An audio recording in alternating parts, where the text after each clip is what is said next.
Welcome to the Alien Adventures. This is a story about 4 friends and an alien's adventures travelling through galaxies. Max's mission log. Cat, Ant, Tiger and I have made some new friends. An alien called Nock and his robot, Seven. Together, we travelled through space on board the microship Excelsior to Nock's home, Planet Exis. We had plenty of adventures along the way. Current location, Planet Exis. In our last adventure, we set off through the Exian forest to find Nock's parents. Nock told us that Badlaw is stealing the planet's power. A swarm of insects called buzzers chased us. The buzzers didn't hurt us. They just wanted some of Nock's power to make them feel better. The friends had just reached the edge of the forest. In front of them was a magnificent building with tall glass windows. "Home!" cried Nock. He ran towards the door at the front of the building. "Wow!" said Tiger. "What a place!" The others hurried after Nock. They walked into a huge entrance hall. "This is amazing!" said Cat, looking around in wonder. "Well, it is the royal palace," said Seven.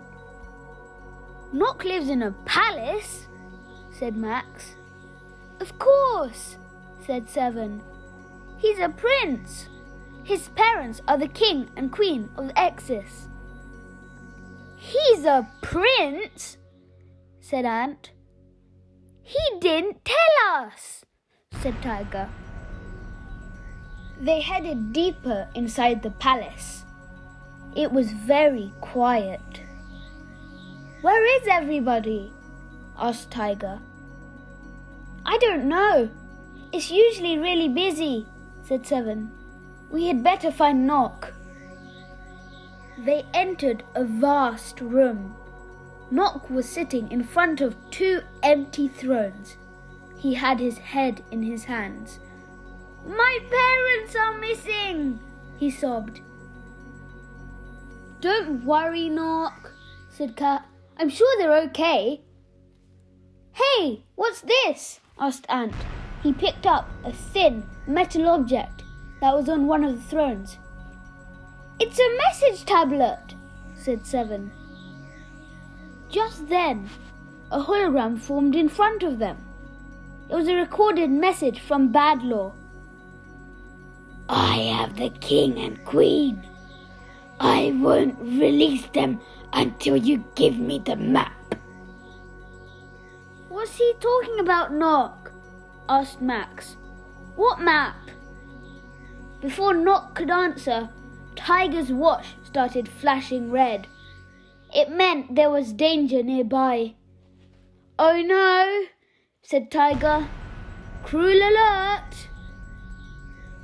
Suddenly, there was a loud explosion.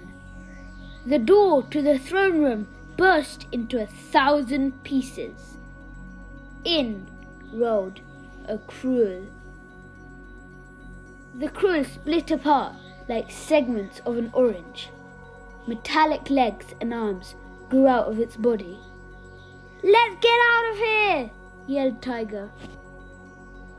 "Don't panic," said Max. He turned to the Krull. "We're not scared," he said. "There are 6 of us, but only 1 of you." At that moment, 4 more Krulls rolled into the room. "Uh-oh," said Ant. "Run!" shouted Max. Nock led the way through a door at the back of the throne room. They ran down a hallway. The Krulls sped after them, bouncing off the walls. The friends came to another door. They ran out of the palace and back into the forest. "This way," said Nock, heading up a narrow path. They came to a clearing and stopped. Did we lose them? Asked Tiger, panting. Cat looked behind them. I don't think so, she said. The crews rolled in from different directions. We're surrounded, said Tiger. On the count of 3, shrink, said Max. 1, 2, 3. The friends shrank and dived out of the way. The crews were going too fast to stop. They crashed into each other with a bang. Sparks flew. They burst apart in a tangle of twisted metal. The friends grew back to normal size. That showed them, said Tiger. Only Nock looked sad. Badlaw still has my parents, he said. We need to find out about this map, said Cat. Is there anyone who can help us? Yes, said Nock. His name is Archon. We also call him the Old One. Where can we find him? Asked Tiger. Before Nock could speak, the friends were surrounded by a blue glow. Seconds later, they found themselves in front of a strange figure in a blue robe. You do not find the Old One, Archon said. He finds you. Welcome to the Pool of Power.